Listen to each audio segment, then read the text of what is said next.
Punto de Encuentro. La mañana periodística de Universal.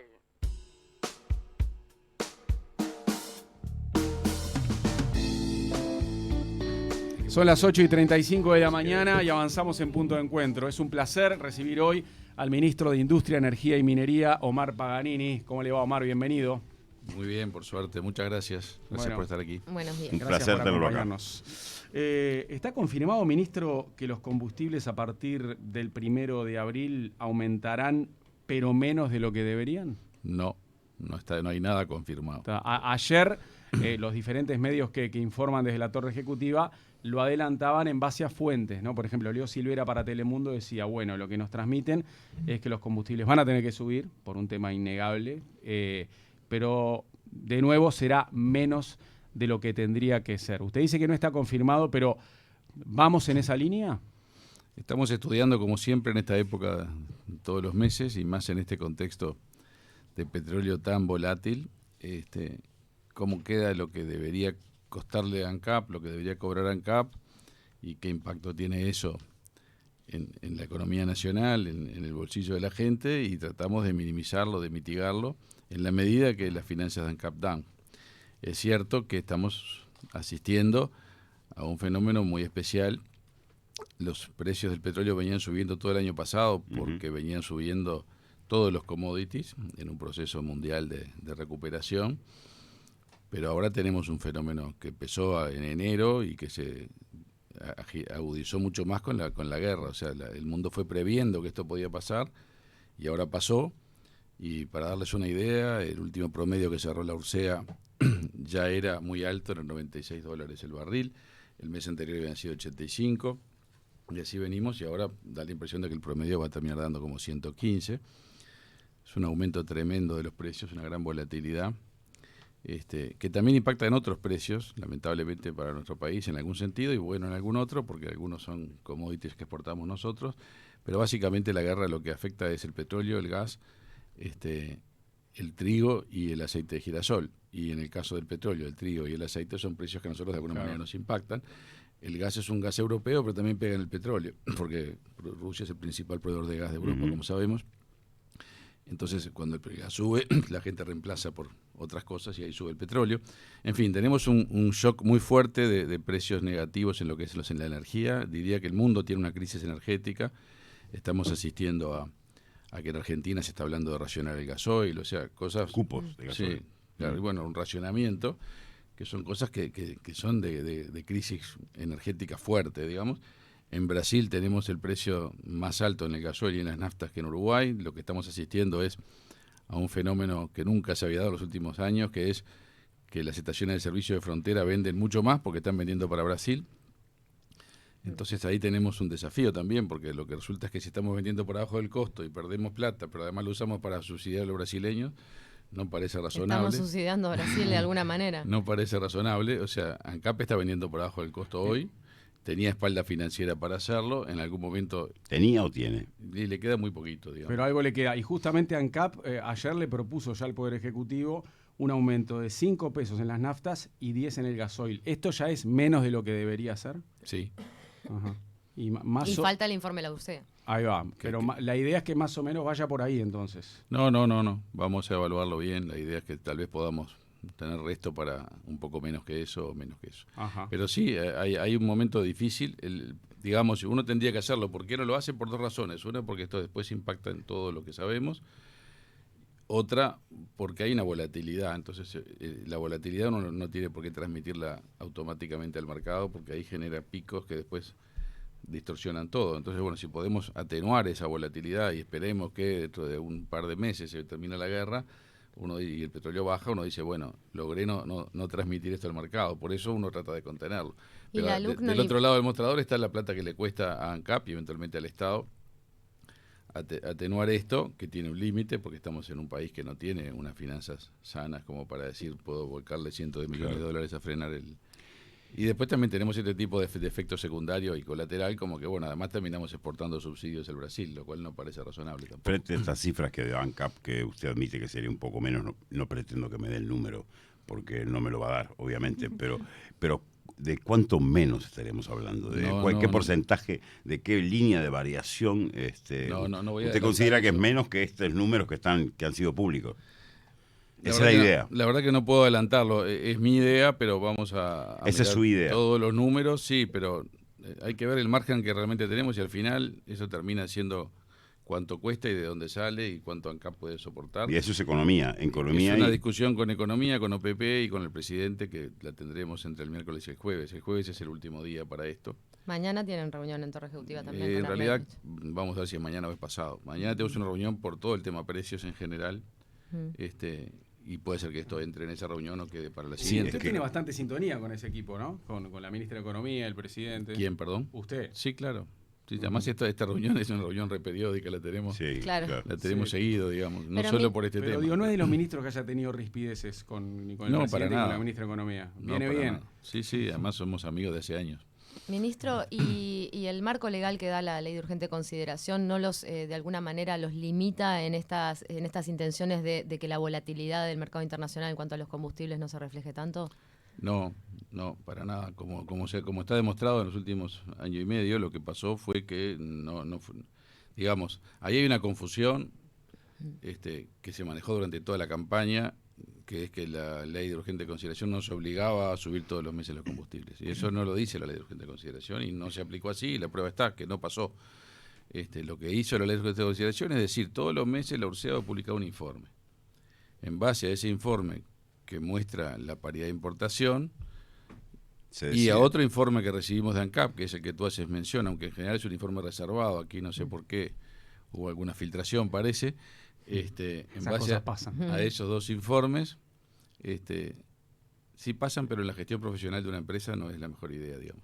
En base a esos dos informes, el gobierno toma la decisión de qué es lo que puede hacer, mira las finanzas de ANCAP también, mira cómo está la caja, mira cómo está el endeudamiento de ANCAP y mira cómo está la inflación y cómo está la economía. Y en esa cuestión se toma la decisión. Así pasó. Sí. En algún momento quisimos poner a funcionar más un sistema más rígido, si se quiere, o más automático, pero justo en el medio de un aumento de volatilidad como un mecanismo más automático justamente lo que hace es complicado. Entonces cuando nos criticaban de que esto nos obliga a... No nos obliga a nada, nos obliga a revisar y tomar la decisión, que es lo que hemos hecho, y hubo muchos meses que no lo aumentamos. ¿Pero se puede subsidiar con dineros que no sean de ANCAP?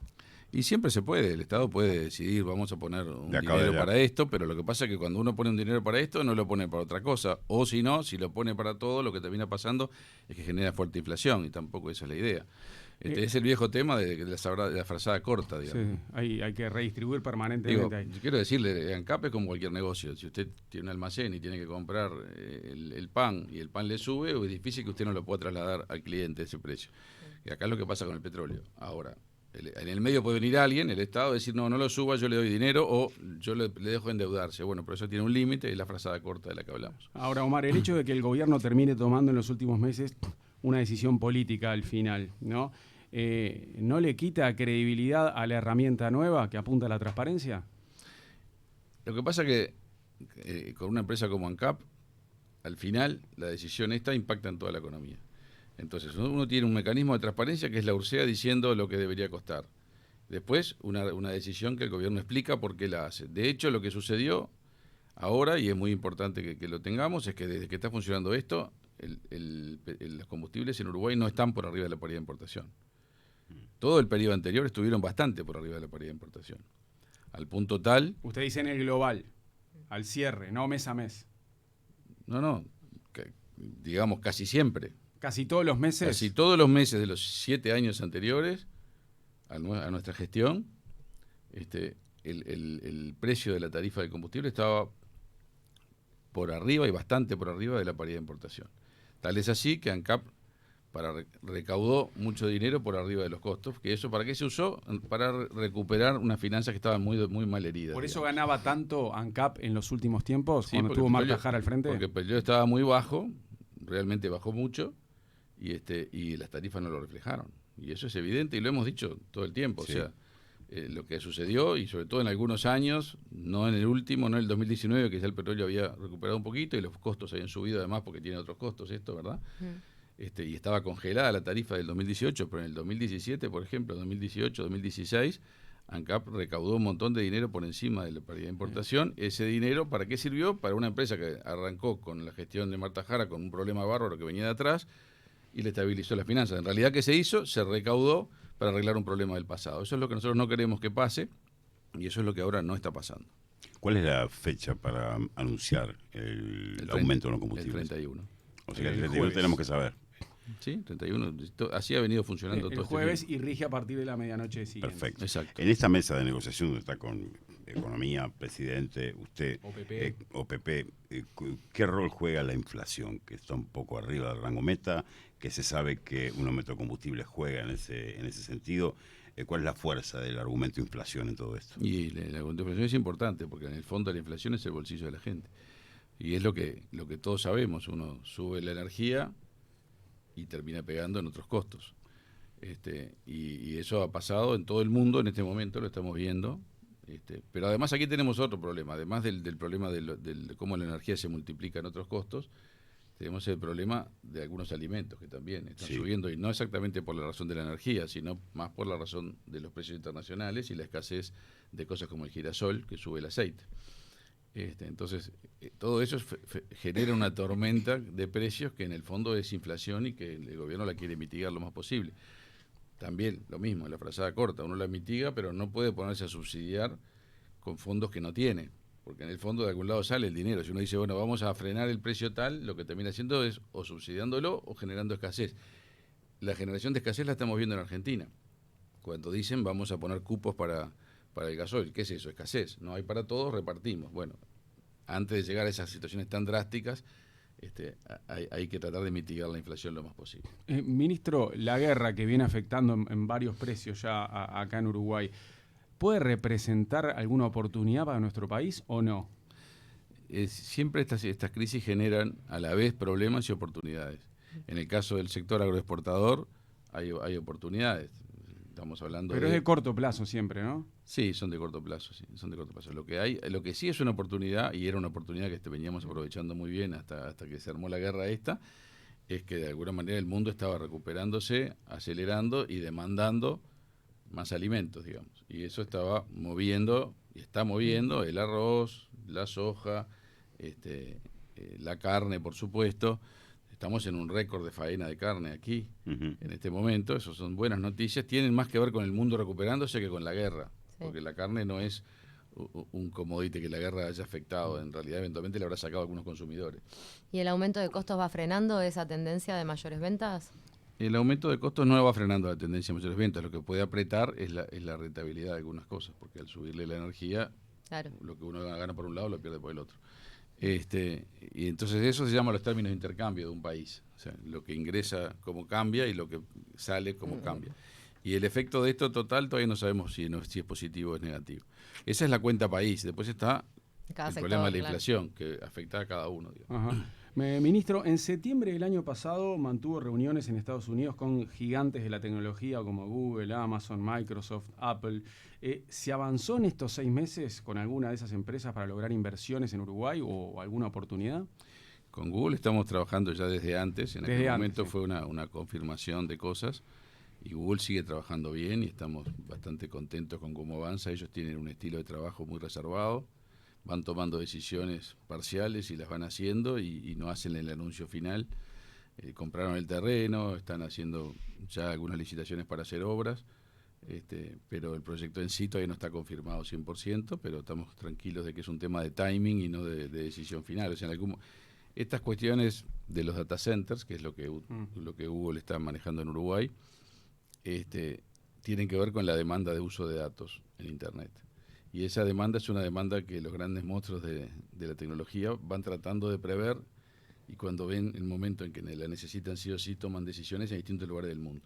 Entonces van dejando en la gatera varios proyectos, incluso invierten dinero en esos proyectos para dejarlos prontos y en algún momento viene la decisión. Y lo que va a pasar en este año que viene estamos seguros, pero no tenemos la confirmación de que Google va a dar la luz verde y vamos a tener ese proyecto. Esa inversión. Y en las otras reuniones, o sea, ya sabemos lo que logró en aquella oportunidad, ¿no? Lo que se trajo, pero en 6 meses que han corrido, ¿Se avanza en alguna inversión de parte de estos otros gigantes? Microsoft, Apple, Amazon.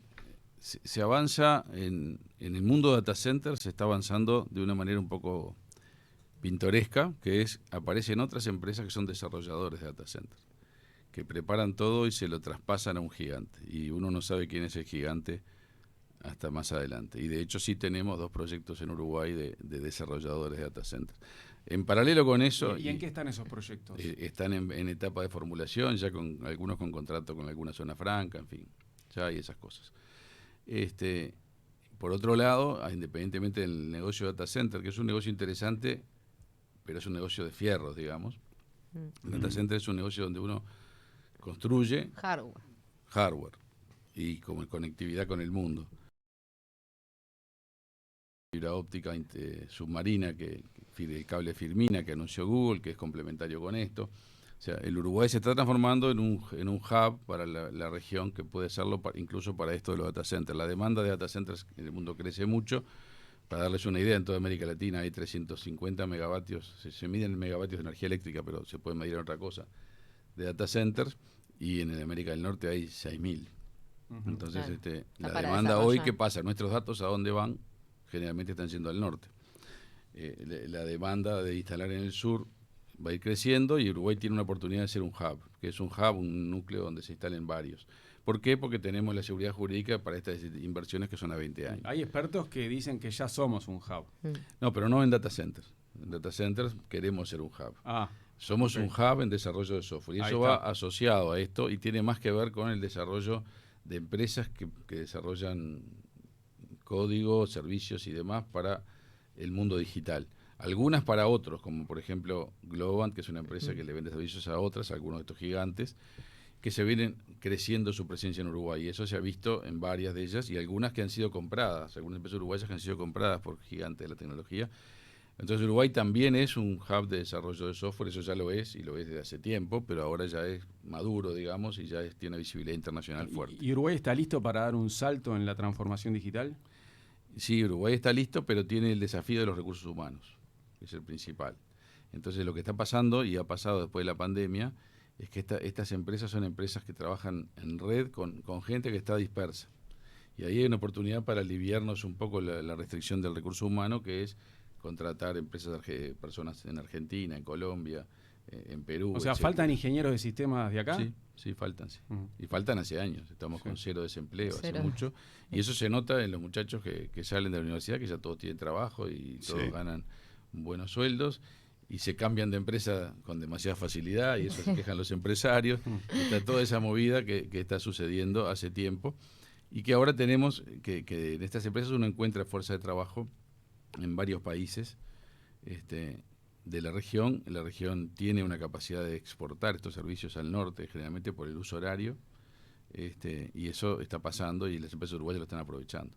El tema tecnológico tiene muchas puntas más, o sea... Uruguay, por ejemplo, hablando de esas otras puntas, ¿Uruguay está mal en ciberseguridad hoy? Uruguay, como casi todo el mundo, tiene problemas en ciberseguridad, porque la ciberseguridad pasó de ser una cosa que en realidad no era tan importante a ser un elemento central. Y eso hace que en todos los sistemas históricos, que son muchos y acumulados durante muchos años, no todos hayan sido diseñados pensando en la seguridad como elemento central. Y eso se nota en Estados Unidos, cuando Rusia le hizo caer el gasoducto de la costa este hace 1 año y medio, en la guerra, que se ve que el ciberataque viene primero y genera problemas en Ucrania, y se ve en Uruguay que hemos tenido episodios de gente que ha robado información valiosa. Un ruso que le robó la armada, justo.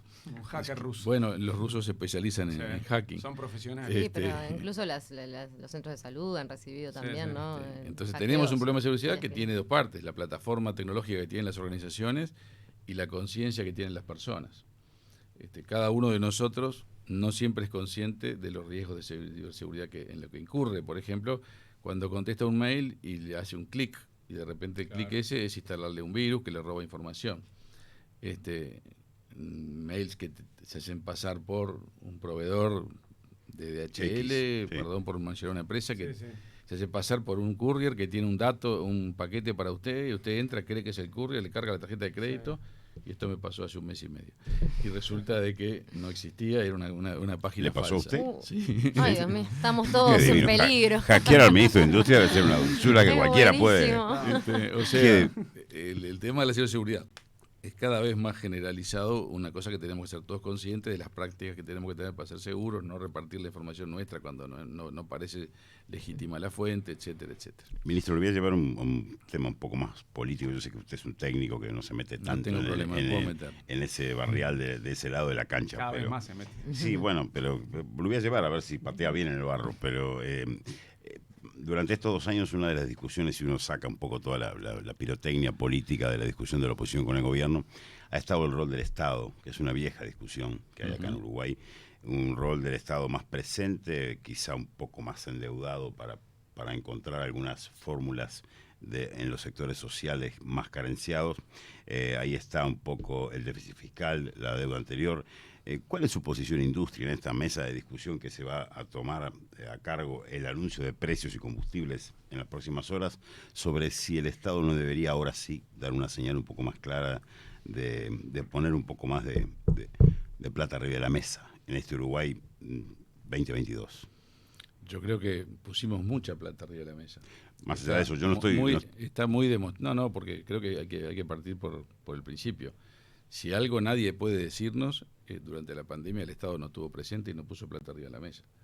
El Estado puso mucho dinero arriba de la mesa y sigue poniendo El mucho Frente dinero Amplio arriba de dice la que mesa. fue insuficiente. Bueno, ahí iba siempre yo, a podemos esa discutir discusión. si Sí. es más o es menos, pero que fue muchísimo, no hay duda. Estamos hablando de 1,5 2 puntos del PBI, solo para el fondo coronavirus, que se usó en planes de emergencia, en tarjetas canasta, por supuesto en todo el esfuerzo sanitario. Que se acaba de extender el plazo en Se las acaba de extender el canastas, plazo en el seguro de paro mejorado y extendido y el seguro de paro parcial. O sea, el Estado desplegó un montón de herramientas para atender a la crisis, que nadie puede decir que fue el Estado ausente, y es una canallada decirlo, porque además no refleja en absoluto la realidad y uno basta que salga ahí y lo vea y lo dice. Primero eso. Segundo, el Estado también desarrolló herramientas para sostener a las pymes. El SIGA y el SIGA Plus, todas las herramientas que se usaron para sostener a las pymes durante la pandemia, nadie tampoco lo puede discutir. Entonces el Estado hizo muchísimo. Siempre uno puede pedir que el Estado haga más, pero cuando uno dice el Estado tiene que hacer más, tenemos que salir de la ficción de que esa plata no sale de ningún lado. O sea, la frazada corta de nuevo. El Estado tiene que tomar en cuenta que cuando uno le pide que haga más, lo que está pidiendo es que suba los impuestos o que recorte gastos que capaz que son estos mismos. O que se endeude. No, pero endeudarse nos estamos endeudando, porque lamentablemente tenemos un déficit fiscal muy importante. En cualquier parámetro mundial es un déficit fiscal importante y ese déficit genera deuda y el Estado, ustedes lo han visto, tomar deuda. Pero Cuando uno toma mucha deuda, lo que está tomando la decisión es, esto no lo vamos a pagar nosotros, sino lo que viene después. Pero en 2022 nos endeudaremos más. ¿En 2022? Sí. Y yo creo que sí, para financiar el déficit que tenemos. El tema, ahí siempre es el equilibrio de los economistas, no es mi área específica, es cuándo prevemos que va a subir el producto para poder endeudarnos un poco más y pagarlo un poco más adelante. Claro. Si el producto no va a subir nada, uno tiene un techo. El Frente Amplio nos decía siempre, tenemos espacio fiscal porque vamos a crecer más adelante. Y después en el 2019, 18, 17, eso no se cumplió y la deuda aumentó mucho y se hizo difícil de sostener y nos entregaron un resultado económico del 5% de déficit con una deuda de récord. Entonces, la pateada para adelante tiene sus límites porque después eso hay que pagarlo. ¿Y hay que pagarlo cómo? O con impuestos, o con inflación, o con problemas de competitividad por más endeudamiento. Y hay un punto, que Uruguay está lejos por suerte, en el cual el endeudamiento empieza a ser complicado porque empiezan a ser discutibles los números uruguayos para los que prestan dinero. Uruguay es de los 17 países que estaban en riesgo de perder el grado inversor al principio de la pandemia, es el único que no los perdió. Pero tuvimos momentos que estuvo complicado. Después el país empezó a recuperarse y recuperamos la confianza de los inversores. Bueno, y de hecho el Uruguay, si ustedes miran, está emitiendo deuda. Pero todo tiene su límite. Les puedo asegurar que cuando discutimos estas cosas, nunca es el Estado no tiene que estar, no tenemos que hacer más nada, siempre es, y el presidente en particular, ¿qué más podemos hacer? Y ustedes han visto a la primera ministra llevando la ministra de Economía. un lapsus. Podría ser un cargo interesante. La primera ministra. Un lapsus. A la ministra de Economía llevar al Parlamento en la rendición de cuentas los 50 millones para la primera infancia, o sea, si algo no podemos decir es que el Estado no está haciendo cosas, está haciendo muchas cosas. Después la discusión será más o menos, pero yo desafío a la oposición que estuviera sentada en esta silla y hubiera hecho más que nosotros. Ministro, ¿cuáles son las estrategias hoy del gobierno para la producción de hidrógeno verde? Bueno, la estrategia de hidrógeno verde tiene varias etapas. La primera es un proyecto piloto que estamos anunciando este miércoles. El proyecto piloto es un proyecto destinado... ¿Mañana? Sí, mañana. ¿Qué en adelanta? Torre de Antel, a mediodía. ¿Qué adelanta de eso? Un piloto Sí. es un proyecto de unos 20, 25 millones de dólares que el Estado va a dar un apoyo parcial. ¿Para qué? Para que en Uruguay empiece a funcionar la capacidad de producir hidrógeno verde y su uso. Entonces estamos llamando a consorcios privados que integran una producción de electricidad verde, una generación de hidrógeno y un uso de ese hidrógeno. Y lo tienen que desarrollar por 10 años en un negocio sustentable, contando el apoyo del Estado para que sea sustentable. ¿Operativo a partir de cuándo? Y probablemente a partir del principio del año que viene. Ese piloto va a tener 10, 15 camiones para transportar material agrícola o forestal, o va a tener ómnibus a hidrógeno, o va a tener algún otro uso de hidrógeno, porque puede ser para fertilizante verde, por ejemplo, otras cosas. Esa es la primera piedra en el camino, porque sirve para aprender, para estar en el tema, para mostrarle al mundo que Uruguay tiene expertise en hidrógeno y por lo tanto atraer la segunda etapa, que son los proyectos de mayor porte. Ujú. Hay como 2 niveles de proyectos de hidrógeno verde en el mundo en este momento. Uno que anda en el orden de los cientos de millones de dólares, o sea, proyectos para Uruguay muy grandes, que son proyectos que producen generalmente combustibles alternativos, que se usa hidrógeno y alguna otra cosa para hacer un combustible que reemplace al petróleo. En eso estamos trabajando avanzados y queremos, ya hay 2 o 3 proyectos estudiándose para Uruguay, algunos presentándose en Europa. ¿Y qué oportunidad genera para el país incorporarse a ese mercado? Es un nuevo rubro de exportación, completamente nuevo, que a partir de lo que tenemos, que son recursos naturales, es decir, sol, viento y agua, pueda producir un energético que el mundo está demandando, que Europa va a demandar cada vez más rápido, porque es una de las formas de independizarse del gas ruso, entre otras cosas, así que hay una demanda creciente y hay proyectos europeos fuertes dispuestos a subsidiar esto. Entonces, para Uruguay esto puede generar, además de las obras y los proyectos, un nuevo rubro de exportación. Pero claro, estas cosas demoran tiempo, ¿no? O sea, esto es política de largo plazo. Esto se suma un poco al cambio de matriz energética que se ha llevado adelante. ¿Es muy utópico pensar en una independencia energética del país o bueno, habrá mayores incentivos para irnos convirtiendo más a automóviles eléctricos? ¿Cómo podemos explicar en términos sencillos por qué se nos habla tanto del cambio de matriz energética y tenemos tanta dependencia del combustible? Tenemos 40% de nuestra energía que depende del petróleo. Teníamos mucho más, o sea que estamos mejor. Toda la electricidad prácticamente no depende del petróleo. Hay una parte cuando hay una seca que sí, que es lo que pasó este verano, y ahí hay que importar gasoil. Pero el resto que falta es el transporte y la industria, básicamente, y algo de los domicilios. Y para eso hay que avanzar en electrificar el transporte, tanto el transporte urbano y el transporte de corta distancia con baterías, que es lo que estamos incentivando al haber eliminado el IMESI a los vehículos y los aranceles de importación.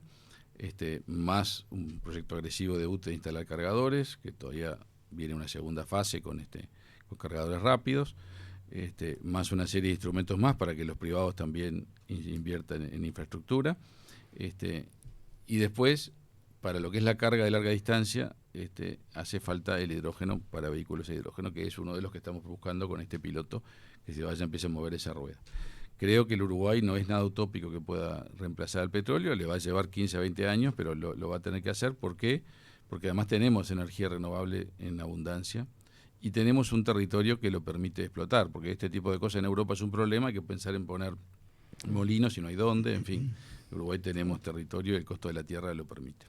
Una última pregunta quizá, porque ya tenemos Sí. la orden allá, quien da las órdenes parece ser, el señor que está ahí quizá el enfrentamiento más grande que hubo, marcado por la Cámara de Televisión del presidente de la República, fue con el presidente de la Federación ANCAP, aquella discusión que se grabó con el tema del Portland.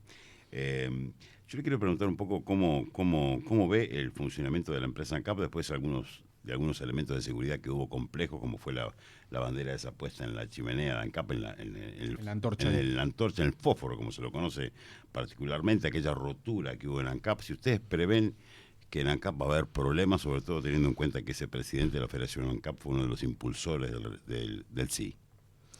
Bueno, a ver, nosotros... Y noté además cierta molestia suya con respecto a que haya trascendido el número que ANCAP envía, que debió haber sido reservado, que haya trascendido. Se filtró hoy. Sí.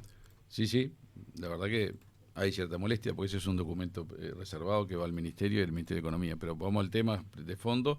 Nosotros estamos realmente preocupados. Estamos preocupados porque no nos parece razonable el tipo de acción que se realizó en ANCAP. Desde aquella vez que se paró intempestivamente la refinería y al final para arrancarla después hubo que estar una semana, hasta una rotura en un horno en Minas, que también sucedió. Y ahora este episodio insólito de la entrada nocturna a poner propaganda del CIE en la antorcha. Y un dron. Y una filmación con un dron en un territorio arriba de un área que no se puede volar, sin ninguna autorización de la Fuerza Aérea ni de nadie.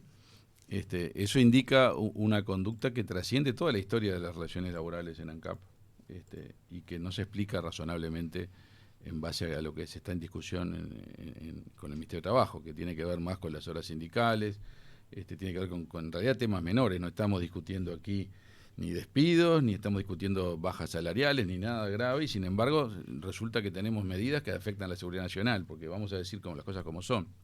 En la refinería de ANCAP, gente sin autorización, subiendo a un lugar de alta temperatura, poniendo material que puede ser inflamable, un dron volando donde no puede volar. En ninguna refinería del mundo te van a dejar volar un dron por arriba sin autorización, porque eso puede caer arriba de un lugar sensible y generar un incendio y explosiones. Nada de eso se tomó en cuenta antes, es inédito, es algo realmente inédito.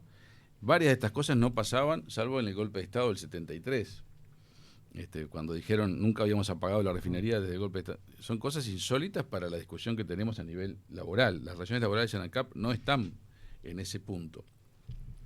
¿Hasta dónde llega la preocupación? Entonces, realmente estoy preocupado porque me parece que acá se perdieron varios rumbos y si usted dice, sí, fue el impulsor del referéndum, bueno, capaz que lo que está pasando es que estamos viendo una interferencia fuerte de intenciones políticas, no de relaciones laborales. Ojalá prime la cordura y de aquí en más esto se termine, pero que creo que es lo que va a pasar, porque ahora sacamos la bandera política del camino y volvemos a sentarnos en una mesa a hablar de lo que hay que hablar, que es de lo que se venía hablando en el Ministerio de Trabajo. Pero estas cosas, más allá de que el sindicato dijo yo no tengo nada que ver con el cartel en la antorcha, bueno, ojalá, pero sí tiene que ver la campaña del sí, porque vimos el video después que hacía sé que la verdad que preocupado porque además desentonó con el resto de las actividades en general que vimos en el país. Estos eventos no se parecen mucho a lo que pasa en el resto de la actividad del país, entonces hay algo raro. Ministro de Industria, Energía y Minería, Omar Paganini, gracias por visitarnos esta mañana en Universal. Gracias a ustedes. Buena Que pase jornada. bien.